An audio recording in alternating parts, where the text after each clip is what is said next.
Makan siang udah siap. Dan senyum itu, gue nggak mau berbagi senyum itu dengan siapapun.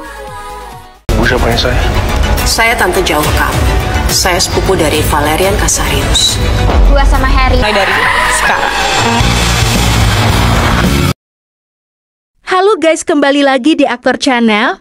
Kali ini Mimin akan melanjutkan alur cerita Asmara Genset hari ini, Senin tanggal 18 tahun 2025. Cerita berawal Akila yang sedang duduk sendirian di balkon kamarnya. Ia menatap ponselnya yang bergetar. Berkali-kali pesan dari Hari yang tak ia balas. Maaf, Hari. Kalau aku balas, semuanya akan semakin sulit. Batin Akila menahan air mata yang hampir jatuh. Di ruang lain, aku ingin Akila. Oleh perasaan anak kecil, ujar Buma yang tegas. Belade hanya tersenyum tipis, merasa rencananya mulai berjalan mulus. Ia sudah menyiapkan langkah berikut, mempertemukan Fatah dengan Rosi di depan banyak orang. Sementara itu, Hari gelisah. Ia berdiri di depan rumah Akila, menatap lampu kamarnya yang masih menyala. Kalau aku diam saja, dia akan hancur sendirian. Tapi kalau aku masuk terlalu jauh, aku bisa dianggap merusak hubungan Fatah dan Zara. Pikirnya, dilema. Tak jauh dari situ, Cantika sedang mengamati dari dalam mobilnya. Ia tersenyum puas melihat Hari yang tampak kebingungan. Bagus, teruskan. Biarkan dia semakin frustasi. Dengan sedikit dorongan, aku bisa membuat Akila benar-benar percaya kalau Zara dan Hari bersekongkol di belakangnya. Bisiknya penuh intrik. Di hari berikutnya, sebuah pesta kecil diadakan di rumah keluarga Mayang. Semua hadir, Fatah, Zara, Hari, Akila. Rose membuat suasana langsung berubah. Zara mencoba tegar, namun matanya tak bisa menutupi kegelisahan. Akila yang sudah sejak awal dipaksa mendampingi Fatah, justru merasa semakin tertekan. Hari melihat itu semua. Dadanya sesak, terutama saat tatapannya menangkap wajah Akila yang tersenyum hambar. Senyum yang ia tahu penuh luka. Tapi langkahnya tertahan di sekeliling terlalu banyak mata yang siap salah paham. Ia berbisik, "Kill, jangan sampai kamu jadi korban permainan mereka." Akila terdiam, wajahnya pucat. Kemudian, cerita pun beralih arus yang menarik. Cassandra dan Mohan ke arah mobil yang sudah disiapkan. Axel, mesin mobil menyala, lampu depan menembus kegelapan. Namun sebelum mereka sempat masuk, suara tembakan terdengar dor. Peluru menghantam pilar batu di samping mereka. Cassandra menjerit, tubuhnya hampir terhuyung. Axel segera menundukkan Mohan. "Cepat masuk!" teriaknya. Dari arah pepohonan, beberapa pria bersenjata muncul. Jelas sekali bukan hanya pengawal villa biasa. Tidak mungkin, gumam Ares, matanya tajam. Dia benar-benar menyiapkan perang. Mohan berdiri kaku di antara mereka. "Aku tidak mau lari lagi." Cassandra menggenggam tangan putranya erat. "Anakku, yang terpenting sekarang adalah keselamatanmu. Aku lelah ditentukan orang lain. Oma bilang aku miliknya. Kalian bilang aku anak kalian. Tapi aku ingin memilih sendiri. Mulai malam ini." Axel mendekat, meletakkan tangan di bahu Mohan. "Kalau begitu, biarkan aku membawamu keluar dulu. Dunia luar lebih besar dari yang kau tahu. Setelah itu, kau bisa menentukan siapa dirimu sebenarnya." Ledakan kecil terdengar dari belakang villa bom asap. Rupanya salah satu sekutu rahasia Axel, orang dalam keluarga Dominic, membantu mereka melarikan diri. Asap putih menutupi pandangan, membuat pasukan bayangan panik. "Sekarang," seru Axel. Mereka berlari menembus asap, masuk ke dalam mobil. Ban berdecit keras saat mobil melaju menuruni jalan berbatu. Di belakang, teriakan dan suara tembakan masih terdengar. Namun perlahan menghilang tertelan gelap malam. Di dalam mobil, Henning menekan. Hanya suara napas tersengal yang terdengar. Cassandra merangkul Mohan erat, seakan tak ingin kehilangan lagi. "Ini belum selesai," ucap Axel pelan. "Dominic tidak akan diam. Apa yang terjadi malam ini hanyalah awal." Mohan menunduk, lalu menatap tangannya yang masih bergetar. "Kalau begitu, aku akan ikut. Aku tidak mau lagi jadi pion. Aku akan mencari tahu siapa sebenarnya aku. Dan kenapa Oma begitu ingin menahanku." Ares menoleh, sorot matanya lembut tapi penuh bangga. "Kau anakku, Mohar, tapi lebih dari itu. Kau adalah kunci yang bisa mengubah semuanya." Mobil melaju semakin jauh meninggalkan villa. Namun dari jendela lantai atas, Oma Dominic berdiri dengan wajah pucat tapi mata penuh api kebencian. Tongkat kayu di tangannya mengetuk lantai keras.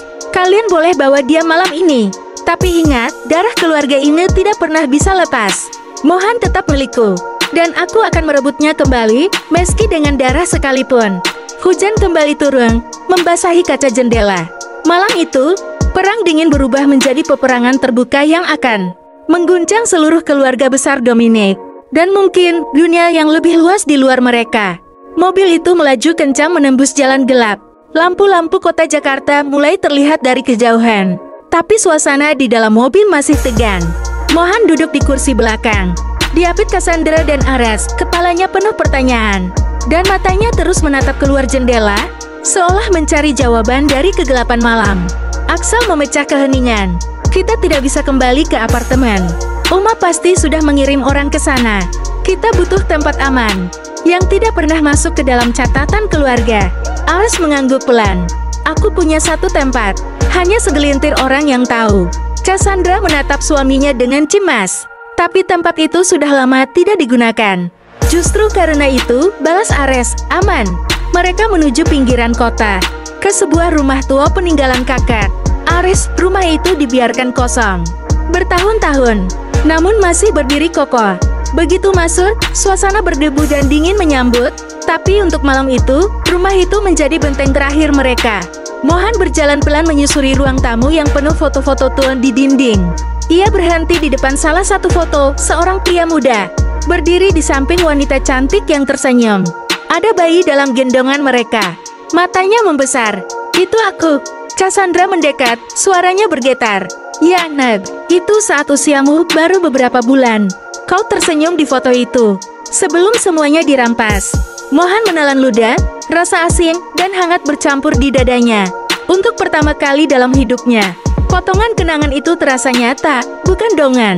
Sementara itu, Axel menutup pintu rapat-rapat dan memasang beberapa perangkat pengaman yang ia bawa. Kita punya waktu sedikit sebelum Oma mengendus keberadaan kita. Ares duduk di kursi tul, wajahnya keras. Dominic tidak akan berhenti kalau dia benar-benar menggerakkan pasukan bayangan. Sesuatu besar. Axel mengangguk. Aku juga mencurigai hal itu. Dari semua dokumen yang kupelajari, ada satu nama yang terus muncul. Proyek Helias. Cassandra menoleh cepat. Proyek Helias. Axel mengangguk lagi, serius. Ya, semua catatan keluarga Dominic yang berhubungan dengan Mohan selalu kembali pada proyek itu. Tapi sampai sekarang, aku belum tahu apa sebenarnya isinya. Hanya ada satu kalimat yang terus berulang. Kunci masa depan ada pada darahnya. Mohan mendengar itu, tubuhnya menegang. Darahku? Apa maksudnya? Kenapa aku? Henning memenuhi ruangan. Ares memandang anaknya dalam-dalam. Itu yang harus kita cari tahu, nak. Tapi yang pasti, Oma tidak hanya ingin menahanmu karena cinta atau obsesi. Ada sesuatu dalam dirimu yang ia butuhkan. Cassandra meraih tangan Mohan, menggenggam erat. Apapun itu, kau tetap anakku. Bukan eksperimen, bukan proyek, bukan alat. Mohan menatap ibunya, lalu ayahnya. Kalau begitu, aku ingin tahu. Aku tidak mau lagi bersembunyi. Kalau memang ada rahasia tentang diriku, aku ingin membongkarnya sendiri. Axel tersenyum tipis, meski lelah. Kau lebih kuat daripada yang kau kira. Namun jauh di dalam villa, Oma Dominic sedang duduk di ruang bawah tanah, ditemani oleh cucu-cucunya yang setia. Di hadapannya, ia menyentuh permukaannya, lalu berbisik dengan mata berkilat tajam. Proyek Helias. Tanpa darahnya, dunia ini tidak akan pernah berubah. Dan aku akan menjadi satu-satunya yang berkuasa. Tongkatnya mengetuk lantai sekali dan dari balik bayangan, sosok pria bertubuh besar muncul. Ia bukan sekadar pengawal biasa, melainkan bayangan terkuat keluarga Dominic, yang selama ini tak pernah diperlihatkan. Waktumu sudah tiba, ujar Oma dengan dingin. Temukan mereka, dan pastikan Mohan kembali ke sisiku. Hidup atau mati. Malam itu, di rumah tua peninggalan kakek Ares, suasana hening. Axel sibuk memeriksa perangkat pengaman sensor. Gerak sederhana dan jammer untuk sinyal ponsel. Namun, di luar sana, sesuatu bergerak. Sunyi, nyaris tanpa suara. Seekor burung gagak hitam hinggap di pohon kering depan rumah. Matanya berkilat merah karena dipasangi alat pengintai mini. Tak jauh dari situ, seorang pria berpostur besar berdiri di balik kabut malam. Wajahnya penuh bekas luka, matanya tajam seperti binatang buas. Dialah Raka. Bayangan terkuat keluarga Dominik orang yang disebut-sebut tak pernah gagal menuntaskan misi. Raka menaikkan alat kecil di tangannya. Lampu merah menyala, memberi tanda. Dalam hitungan menit, 3 kendaraan hitam tanpa lampu menyebar mengelilingi rumah tua. Jebakan Oma mulai menutup. Axel merasakan getaran kecil di alat pengamannya. Ia langsung bangkit. Aras, ada pergerakan. Mereka sudah menemukan kita. Aras menghunus pisau pendek yang diselipkan di pinggangnya. Secepat itu? Ya, jawab Axel cepat. Berarti Oma menurunkan orang yang benar-benar dia percaya. Cassandra terbangun, wajahnya pucat. Mereka di sini? Axel mengangguk. Kita harus siap bertarung atau melarikan diri sekarang. Mohan berdiri, walau wajahnya tegang. Aku tidak akan lari lagi. Kalau semua ini karena aku, maka aku juga harus melawan. Aras menoleh, menatap putranya dengan campuran bangga dan cemas. Jawab Mohan dengan suara bergetar. Dan aku tidak mau lagi hanya jadi beban. Sebelum Aris bisa menjawab, kaca jendela pecah dengan keras berat. Granat asap dilempar masuk. Asap putih memenuhi ruangan, membuat pandangan kabur. Dari balik asap, suara berat terdengar, serahkan anak itu. Atau kalian semua mati malam ini. Cepat, lewat pintu gudang. Tapi Aris menahan dirinya. Ia tahu, kalau mereka hanya lari, Raka pasti mengejar sampai dapat. Satu-satunya cara adalah menghadapi Raka langsung. Raka masuk dengan langkah berat. Tubuhnya seperti bayangan hitam yang menelan ruangan. Dengan sekali ayunan tangan, ia melempar salah satu pengawal yang mencoba masuk bersamanya. Mohan, ucapnya dingin. Matanya menusuk. Kau tidak tahu betapa berharganya dirimu. Jangan melawan. Kembalilah ke Oma. Mohan menatapnya dengan wajah berani meski gemetar. Aku tidak kembali. Aku bukan milik Oma. Raka tersenyum miring, senyum yang menakutkan. Kalau begitu, aku akan membuktikan padamu bahwa kau tidak punya pilihan. Pertarungan pecah. Ares menyerang lebih dulu dengan pisau. Axel menutup sisi kiri dengan tongkat besi. Sementara Cassandra berusaha melindungi Mohan di belakang. Raka bergerak seperti binatang buas cepat. Brutal, setiap serangannya bisa mematahkan tulang.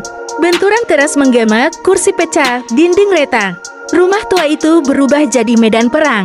Di tengah kekacauan, Mohan tiba-tiba merasa ada sesuatu yang aneh. Jantungnya berdegup sangat cepat, tubuhnya panas, dan pandangannya seolah berubah tajam dalam kegelapan. Seketika, tubuh Raka terhenti sejenak. Energi aneh seperti gelombang panas menyebar dari Mohan, membuat kaca jendela pecah sendiri. Akhirnya, kekuatan itu bangkit. Kau memang benar-benar pewaris proyek Helias. Terus bagaimana kelanjutan ceritanya? Tetap saksikan sinetron Asmara Jansit hari ini pukul 17 hanya di SCTV. See you next video. Terima kasih.